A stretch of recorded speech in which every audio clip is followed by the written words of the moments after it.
Bricoman, les nouveaux entrepreneurs. Ben est électricien, un excellent électricien. Et il travaille dur pour le rester. Et comme tous les bons artisans, il ne veut que le meilleur, Ben. Les meilleurs matériaux et les meilleurs outils. Somme toute, c'est logique. Voilà pourquoi Bricoman l'accompagne au quotidien et lui propose les plus grandes marques du bâtiment au meilleur prix, simplement et tous les jours. Bricoman, les nouveaux entrepreneurs. RMC, le week-end des experts. Alors vous deux, vous allez me prendre tous ces produits et me nettoyer l'intérieur de la voiture. Vous me faites ça vite, vite, vite. 7h-10h, votre tour. Voilà, bonhomme. Aurais-tu l'obligeance de nous emmener dans ta chariot, pardon? Exécution marrant. François Sorel, Jean-Luc Moreau. Le week-end des experts, l'automobile. Bon dimanche avec RMC 9h17. Et nous attaquons notre 3e heure, Jean-Luc, avec... tout à l'heure, un spécial parade des 120 ans du Salon de l'Auto. On va en parler d'ailleurs dans un instant. Oui, on retrouvera notre envoyé spécial sur place qui se gèle de la Fuego, j'espère. Les moustaches. Eh ben, on lui demandera d'aller à côté de la Fuego. J'espère bien. Parce qu'il y a une Fuego visiblement. Ah oui, mais il y a plein de voitures déjà qui sont déjà installées place de la Concorde. On vous dira tout à l'heure. Très bien, ça sera tout à l'heure. On va retrouver aussi quelques-unes de vos questions, bien sûr, durant cette dernière heure. Donc vous voulez poser votre question à Jean-Luc Moreau. Vous hésitez entre un modèle de véhicule parce que vous vous apprêtez à changer le vôtre. N'hésitez pas, 3216 ou bien via l'appli RMC Direct Studio. Mais dans l'immédiat, on évoque le grand rendez-vous de l'automne 2018. C'est le mondial de l'auto, Jean-Luc, qui ouvre ses portes cette année le 4 octobre prochain. Exactement, qui ouvre à la presse un petit peu avant parce qu'on est privilégié, bien évidemment. Alors vous savez que c'est une invention française, le salon de l'automobile. 120 ans cette année. D'ailleurs, Jean-Claude Giraud, qui est le commissaire général qui est avec nous, il fait pas ses 120 ans. Avouez-le quand même. Non. Il a encore bon pied, bon oeil. J'en profite parce qu'en fait, c'est un ancien international de sport de combat et il est de l'autre côté de la table et ça tombe bien parce que j'ai des questions un petit peu gênantes à lui poser. Lui, donc voilà, donc je préfère être à bonne distance. Bonjour Jean-Claude. Bonjour Jean-Luc. Bonjour. Bon, alors cette année, on disait un salon qui est obligé de se réinventer totalement. On va rentrer dans le détail, mais on va tout de suite commencer par la grosse question qui fâche. Il y a beaucoup de constructeurs qui sont pas là cette année. Alors tout à l'heure j'ai cité Volkswagen, mais il dit attention, ils sont pas sur les stands. Ils y sont ou pas? Non, ils n'y sont pas. Ils sont pas. Si vous les cherchez dans le salon, vous les trouverez pas. Tiens, je trouverai pas de modèle Volkswagen. Vous trouverez pas de stand Volkswagen. La marque Volkswagen, le groupe Volkswagen est présent par l'intermédiaire de certaines marques, en particulier Audi qui va lancer un produit qui va vous intéresser, François, mais on en parlera tout à l'heure. C'est-à-dire que Volkswagen, la marque Volkswagen ne sera pas présente. Mais après, il y aura donc les Audi, les choses comme ça. C'est ça. Oui, alors toutes les autres marques sont là. Il y a pas Opel, il y a pas Jeep, il y a pas Alfa Romeo, il y a pas Ford, il y a pas Nissan, il y a pas Volvo, il y a pas Mazda, il y a pas Mitsubishi. Mais vous êtes payé pour faire de la publicité pour ces marques absentes ou quoi là? Non, absolument pas. Mais alors pourquoi ils sont pas là, Jean-Claude? C'était ma première question qui fâche. Non, ça fâche de les nommer parce que ça leur fait de la publicité gratuite pour rien. Donc moi je parle des présents et il y a beaucoup de présents, dont des nouveaux.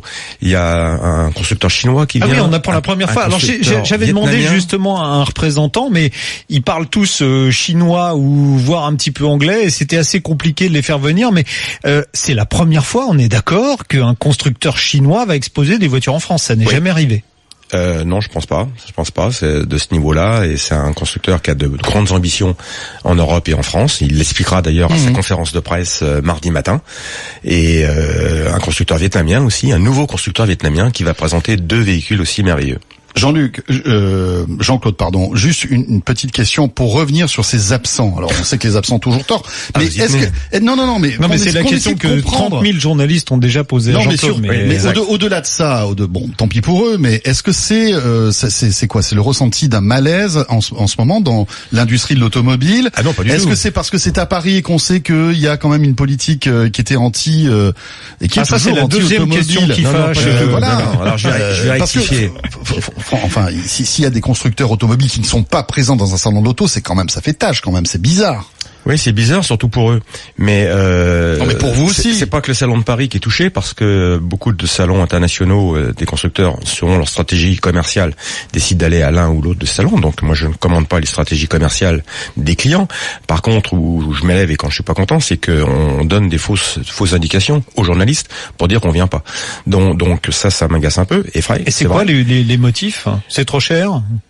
Certains disent que c'est trop cher, d'autres disent que aujourd'hui, avec la digitalisation, il n'y a plus besoin de rencontrer son client ou son réseau. Donc moi, je laisse les réseaux de ces marques absentes porter un jugement. Je laisse aux visiteurs qui viendront et qui ne verront pas la marque qu'ils ont et s'ils veulent la changer, ils s'adresseront à leurs concurrents. Donc je rentre pas dans les détails des différentes raisons.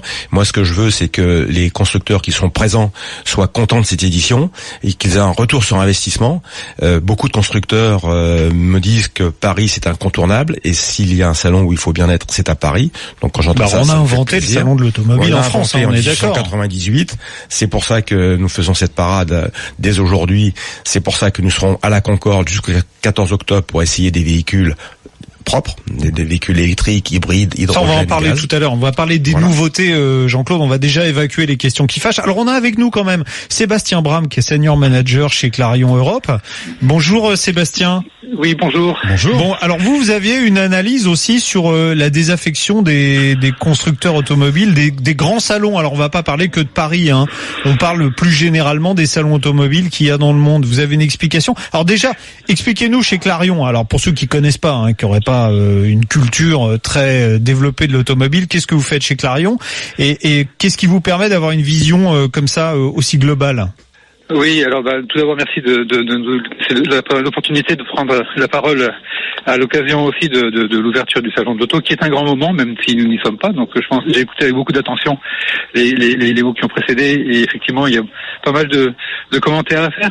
Donc Clarion, nous sommes une société assez ancienne dans ce domaine. On est spécialiste dans l'électronique embarquée. On a travaillé depuis près de 80 ans en tant que société japonaise à équiper la plupart des constructeurs dans le monde et aussi à construire une marque grand public, puisque Clarion est connu aussi pour ses produits d'autoradio, d'assistés de navigation vendus jusqu'à présent dans les réseaux indépendants ou les grandes chaînes. Aujourd'hui, Clarion a pris une orientation qui est au niveau mondial résolument en tant que société qui va soutenir l'évolution de l'automobile vers la nouvelle mobilité, la voiture intelligente, la voiture autonome, toutes ces technologies qui dépassent de loin le cadre du grand public. Et c'est justement ce qui nous a amené à avoir une vision peut-être un petit peu différente, en tout cas semble-t-il dans l'air du temps de la réalité des salons et de ce que l'on peut y faire. Donc, c'est-à-dire selon vous, c'est un vieux modèle qu'il faut changer, mais ça tombe bien parce que Jean-Claude a le sourire et je pense qu'ils ont déjà. Je pense qu'il veut réagir aussi. Oui, je vais réagir tout de suite. Bonjour monsieur. Vous n'avez pas dû suivre l'actualité et les informations que nous lançons depuis qu'on a pris la décision de lancer Mondial Tech, qui est un événement B2B et je vous invite à. Alors Jean-Claude, vous expliquez Mondial Tech. Nous en sommes parfaitement conscients et justement, c'était pour nous une très très bonne nouvelle de voir cette évolution vers le professionnel, le B2B, voilà, qui nous a amené une très réelle discussion en interne. On n'était pas prêts, donc on ne pourra pas être présent cette année, mais c'est vrai que ça fait quelques années que nous ne sommes pas présents au salon de l'auto parce que l'orientation ne correspondait plus à l'orientation de notre groupe. C'est pas un jugement de valeur, c'est juste une question de stratégie. Alors je vais vous arrêter tous les deux parce que juste un mot, Jean-Luc, juste un mot. Plus personne comprend rien. Je comprends tout à fait. C'est pour ça que nous avons changé et que nous avons fait ce mondial de la mobilité et mondial tech. Alors tiens Jean-Claude, justement, voilà, ma mère écoute et là elle est perdue. Alors le salon de l'auto, on a compris que c'est un modèle ancien qu'on conserve quand même, mais aujourd'hui il y a des évolutions, c'est-à-dire dans le salon, le mondial de l'auto de Paris cette année, il n'y a pas que le mondial de l'auto, il y a d'abord le mondial de la moto, puisque c'est une nouveauté, on regroupe la moto et l'auto, mais ça c'est, on va dire, plus traditionnel. Et à côté de ça, il y a deux autres salons. Alors ça, pour le coup, c'est de l'innovation totale. C'est quoi? Innovation totale. Il y a un mondial de la mobilité. On va parler de toute la mobilité à partir du vélo électrique, où il y aura des démonstrations. Il y a des exposants constructeurs de vélos électriques qui seront là. Alors mobilité, c'est transport en commun, c'est tout ça, ou c'est mobilité individuelle? Transport en commun aussi. Transdev est un des partenaires justement de Mondial Tech. Le président de Transdev sera demain à notre journée aussi professionnelle B2B, où nous parlons de la mobilité de demain. Donc il y a des grands patrons, des grands groupes français qui seront là. Il y a des grands noms qui vont parler de leur vision de la mobilité de demain. Et ce Mondial Tech correspond tout à fait à ce que disait le monsieur de Clarion. C'est permettre à des grandes marques de venir rencontrer d'autres équipementiers, d'autres constructeurs et des start-up. Parce que je rappelle que justement pour Mondial Tech, nous avons fait un concours de start-up. 470 start-up de 53 pays différents nous ont répondu. On en a sélectionné 64 et ils vont venir pitcher. On a 127 conférences différentes pendant Mondial Tech. Donc c'est vraiment réservé aux professionnels, pour des professionnels. Et donc là, je comprends tout à fait qu'on ne vienne pas à un salon traditionnel de l'auto pour ces marques-là, mais c'est dommage de ne pas y être à ce Mondial Tech de cette année. Mais j'invite toutes les sociétés qui sont intéressées et qui ne seront pas là à ce Mondial Tech et qui n'entraient pas dans mes propos du tout à l'heure, de venir nous voir parce que dès l'année prochaine, il y aura Mondial Tech à Équipe Auto. Jean-Claude, on revient dans un instant, 9h27. On va poursuivre sur le Mondial Auto, peut-être rentrer un petit peu plus dans le concret, parce que là, on s'est intéressé un peu à l'aspect économique et organisationnel qui est, voilà. Ouais, qu'est-ce qu'on va y voir? Qu'est-ce qu'on va y voir à partir de mercredi? De quelle heure à quelle heure? Bon, à part Jean-Claude Giraud qu'on peut aller voir, on peut prendre rendez-vous avec lui. Et puis pour un combat. On retrouvera Cécile aussi, Jean-Luc tout à l'heure. Qui a une question pour vous, qui n'a strictement rien à voir. Elle aimerait acheter un véhicule hybride SUV. Elle aimerait bien avoir votre avis. Le 32-16 si vous voulez nous joindre. À tout de suite, c'est RMC. RMC, le week-end des experts, 7h-10h, votre auto, François Sorel, Jean-Luc Moreau. 9h32, le retour du week-end des experts, l'automobile. Jean-Luc, on évoque le salon de l'auto, le mondial de l'auto qui ouvre ses portes donc le 4 octobre qui ouvre ses portes quand, tiens, Jean-Claude Giraud, il ouvre ses portes quand au public le 4 octobre à 10h. D'accord. Et il ferme le 14 octobre à 20h. Et il ouvre de quelle heure à quelle heure? De 10h à 20h, sauf que nous avons 6 nocturnes. Ah, 6 nocturnes 6 quand nocturnes même. Jusqu'à 22h. Et ça coûte? Alors ça dépend quel âge on a, parce que c'est gratuit pour les enfants de 11 ans, c'est important pour les familles. C'est moitié prix pour les jeunes de 11 à 17 ans. Et puis il y a des tarifs groupes, il y a des tarifs tout à fait différenciés et des tarifs justement de fin de journée. C'est-à-dire lorsqu'on viendra à 18h lorsque ça ferme à 20h ou à 20h lorsque ça ferme à 22h, on paiera moitié prix. Bah, ça paraît un peu normal vu qu'on reste quand même beaucoup moins longtemps. C'est pour ça qu'on a décidé ça. On parle des gens qui restent pas longtemps. À ce propos, la maire de Paris avait dit qu'elle inaugurerait le salon. Elle viendra ou pas, Anne Hidalgo? Tout à fait. Madame Hidalgo sera là. D'ailleurs, elle nous a autorisé d'avoir cette parade aujourd'hui à la Concorde et d'avoir ce centre d'essai jusqu'au 14 octobre à la Concorde. Et elle sera là, je peux vous dire, plusieurs fois. Bah ça c'est bien, ça veut dire qu'enfin on arrête la politique anti-voiture dans la capitale. Enfin, il y a surtout la politique réélection qui à mon avis est plus importante que la politique anti-voiture. Moi je rentre pas du tout dans ces considérations-là. Non, c'est pas mon rôle. Moi je me réjouis que nous pouvons fêter les 120 ans du mondial à la Concorde. Je me réjouis que c'est bien, vous en nous profitez, donner c'est très bien. sa vision de la mobilité de demain. Je rentre pas dans les considérations politiques. Bon, maintenant faut donner envie aux gens de venir. Alors qu'est-ce qu'on va pouvoir découvrir cette année totalement nouveau? Tout à l'heure on parlait d'Audi, c'est vrai qu'il y a un gros bout chez Audi avec le premier SUV électrique de la marque qui sera à Paris. Oui, il y a beaucoup de constructeurs, donc je vais pas tous les citer, mais oui, quelques-unes des grosses nouveautés. Il y en a chez tous les constructeurs. Nos constructeurs français ont des grandes nouveautés. Le groupe PSA, le groupe Renault, les asiatiques, Hyundai, Kia, les Allemands. Donc vous en avez cité quelques-uns, mais Porsche aussi, Ferrari, des nouveautés extraordinaires. L'électrique est une vague de fond qu'on va sentir, une lame de fond qu'on va sentir. Oui, il y a beaucoup de véhicules électriques ou hybrides qui vont être présentés. Il y a beaucoup de sujets sur l'électricité qui vont être abordés dans les nombreuses conférences. J'en parlais tout à l'heure, Mondial Tech, on a 127 conférences différentes, dont beaucoup consacrées à l'électricité. Et vendredi, nous avons une conférence franco-allemande sur la connexion électrique. Donc j'ai des constructeurs français, des constructeurs allemands, des politiques français et des politiques allemands qui nous donneront leur vision aussi du développement de l'électricité dans la voiture. D'accord. Il y a aussi d'autres bâtiments où on pourra avoir des expos complètement différentes. Il y a quelque chose sur les routes mythiques, c'est ça? Les routes mythiques. Vous savez que tous les 2 ans on fait une exposition thématique. Cette année c'est sur les routes mythiques, donc la Nationale 7, la route 66, la route des vacances. Et là qu'est-ce qu'on va y voir? Parce que vous n'allez pas ramener des morceaux de bitume des routes en question. C'est quoi l'expo? Non, mais il y a des beaux films de l'INA qui nous présenteront ces images, des voitures voitures et des motos qui ont participé à toute cette aventure. Je peux vous dire que j'ai visité hier soir, on est encore en préparation, mais j'étais dans le hall, ça va être fantastique, et ça va rappeler à beaucoup de gens, soit leur jeunesse, soit chacun a sa propre route mystique en soi, soit avec ses grands-parents, ses parents ou ses enfants, et ça va être le côté émotion importante, mais aussi réel, parce que d'abord les véhicules seront là, et sur la fin de l'exposition des routes mythiques, on parle des routes de demain, les routes connectées, les routes photovoltaïques, etc. Donc on est dans la modernité, tout en évoquant le passé. Voilà, un salon de l'auto, vous l'avez compris, tourné vers le futur. Merci beaucoup Jean-Claude Giraud, et rendez-vous donc à partir du 4 octobre, porte de Versailles. Tout à fait. Merci à vous. Merci, bonne journée, et puis bonne parade alors. Oui, on en parle tout à l'heure. J'y vais. Les auditeurs peuvent se précipiter à partir de 10h à la place de la Concorde. Ils verront tous ces beaux véhicules, et à 13h, ces véhicules s'élanceront et passeront devant le Grand Palais, où le salon de l'auto est resté pendant 60 ans aussi. Donc venez nombreux, il fait beau, venez voir tous ces beaux véhicules à partir de 10h. Merci Jean-Claude. On enchaîne avec Cécile qui nous attend au 32-16 pour vous poser une question, Jean-Luc. Bonjour Cécile. Bonjour Cécile. Bonjour Jean-Luc, bonjour François. Je vous remercie, je suis très contente de pouvoir bénéficier de vos conseils aujourd'hui. On vous écoute Cécile. Alors voilà, moi je recherche donc un véhicule, je voudrais m'orienter peut-être vers un SUV, mais il y a tellement pléthore de modèles maintenant que je suis un peu perdue.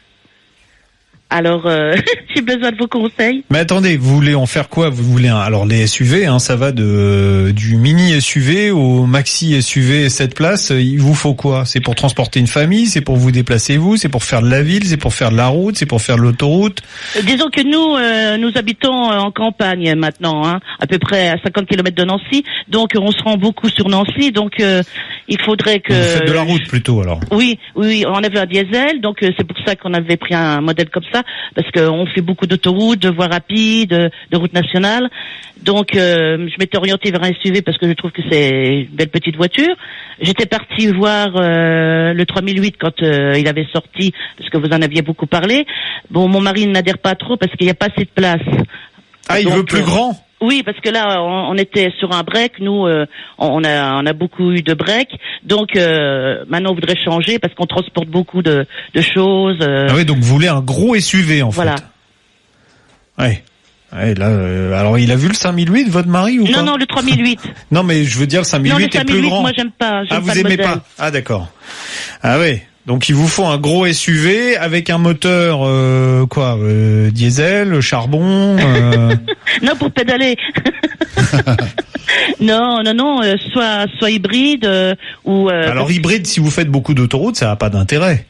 Un véhicule hybride a de l'intérêt si on fait de la route, si on fait de la ville, mais si on fait de l'autoroute, il vaut mieux prendre un diesel. Si vous roulez beaucoup sur l'autoroute, il vaut mieux prendre un diesel. C'est ce qui sera le plus économique. Oui, mais le diesel, sachant les prix qui augmentent, c'est plus très intéressant. Bon. C'est plus très, ça dépend. Oui. Si vous faites plus de 20 000 km par an, ça reste intéressant. C'est il y a un vrai calcul économique à faire au départ. Mais ça veut dire qu'il faut se mettre devant une feuille, regarder le prix de la voiture, le supplément de prix entre le modèle essence et le modèle diesel, comparer le prix des carburants, regarder combien de kilomètres on va faire à l'année, savoir combien ça consomme au 100 km, et puis ensuite faire un calcul et voir si c'est rentable pour l'usage qu'on en a. C'est presque au cas par cas de dire aux gens comme ça par téléphone, il faut un essence ou un diesel. Ouais, aujourd'hui, c'est un calcul précis qu'il faut faire. Alors dans votre cas, je vous aurais bien conseillé un Qashqai, mais votre mari va le trouver trop petit, même la version la version longue. Puis moi j'aime pas le modèle. Vous aimez pas? Ah oui, non. Alors en plus c'est vachement difficile de vous conseiller des choses. Oui, vous êtes tellement pointu sur le sujet que. Non, attendez, un SUV qui soit long, qui soit grand, qui vous plaise tous les deux. Alors qu'est-ce que vous aimez pas? On va gagner du temps. Parce que vous m'avez dit j'en ai vu plein, alors il y a forcément que vous aimez pas. Oh là, c'est trop difficile à dire. Il y a tellement de modèles. Que le Renault Kadjar, il vous plaît ou pas? Mais votre mari va dire il est trop petit. Disons que c'était au niveau bon rapport qualité-prix, parce que vous aviez parlé du 3008 qui était vraiment une bonne voiture, et j'aurais voulu quelque chose qui abonde dans ce sens. Un Renault Koleos, c'est grand. Un Renault Koleos, c'est grand. Maintenant, il faut regarder si ça vous plaît ou pas. Ça devrait, alors un Renault Koleos en diesel, en plus là il y a peut-être des petites affaires à faire. Et oui. Je vous ai rien dit, vous n'en parlez pas.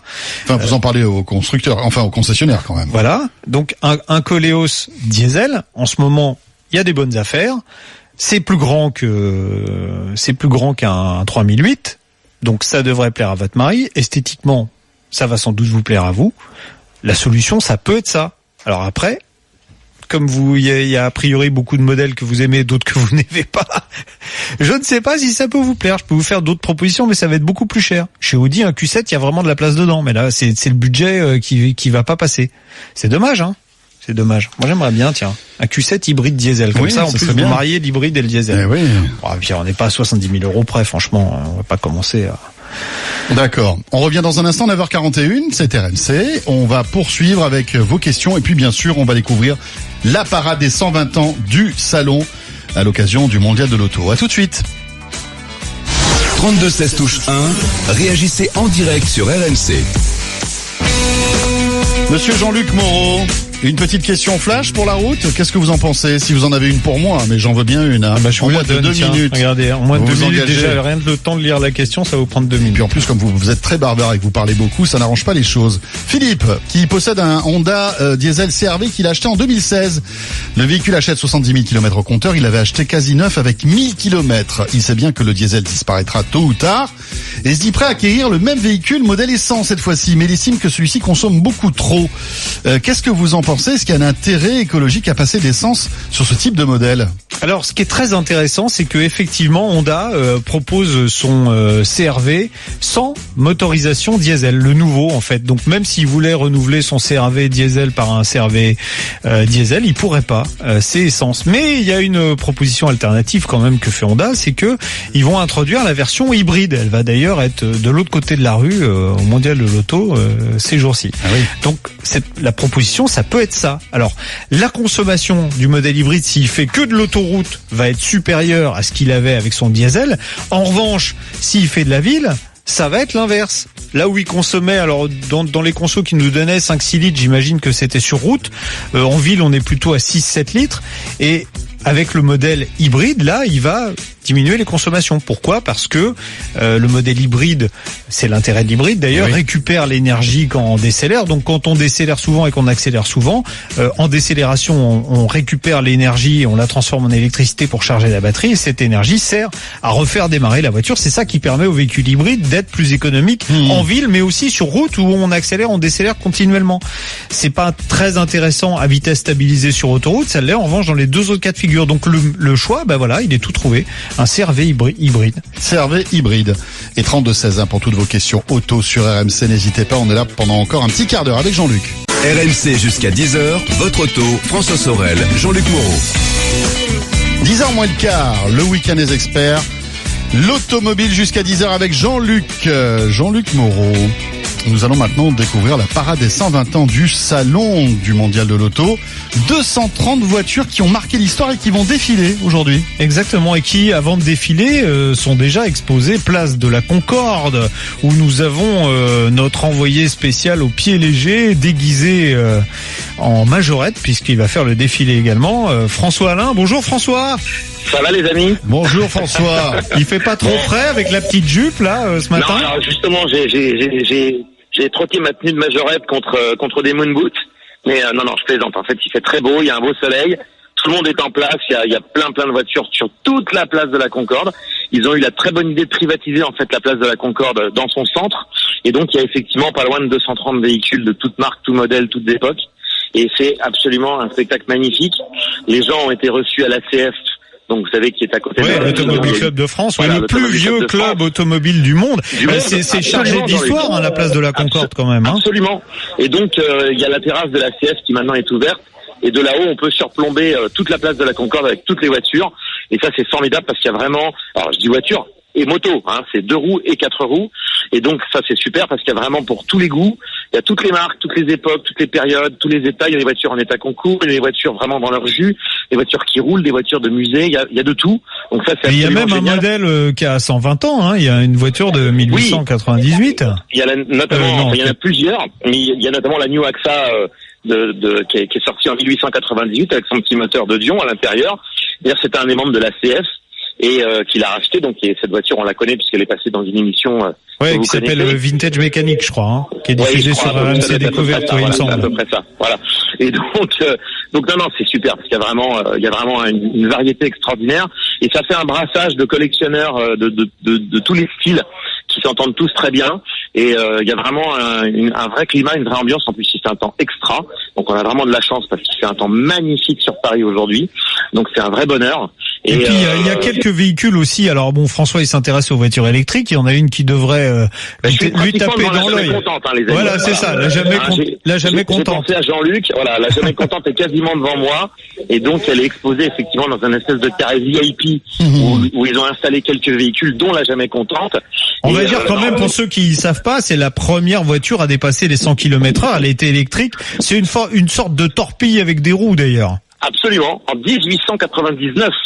Donc c'est quand même un record du monde en 1899 avec 105 km/h pour une voiture électrique. Donc ça laisse songeur. Ouais, faut pas oublier ce détail. Ouais. C'était en hommage. En fait, Camille Genadzi qui a battu le record avait baptisé la voiture jamais contente. En hommage entre guillemets à sa femme qui était a priori jamais contente. Mon Dieu. Par rapport aux voitures, je parle bien sûr. Bah oui, évidemment. Ouais, faut dire bien, je suis au milieu des citroënistes donc qui eux s'apprêtent à fêter leurs 100 ans puisque l'année prochaine en 2019 ce sera le centenaire de la marque Citroën. Donc voilà, je suis au milieu de tous les citroënistes convaincus et bon alors bien évidemment si c'est les 230 voitures qui ont marqué 120 ans d'automobile, il y a de la 2 chevaux, il y a de la DS, vous êtes chez Citroën, il y a tout ça.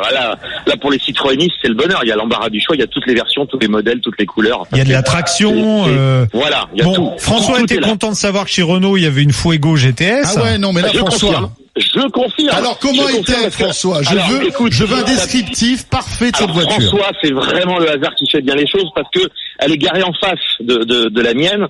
Donc Donc c'est une GTS de 82. Elle est Bordeaux. Et je pense que François, si tu viens ici, place de la Concorde, tu vas tomber amoureux. En plus, elle est découvrable. Elle a donc un toit ouvrant. Elle est, c'est une vraie Fuego dans son jus. C'est le début des 80s à 100%. Et je pense que là, François va tomber red dingue amoureux et il va craquer, c'est sûr. Bon, les goûts de François en matière d'auto étant ce qu'ils sont.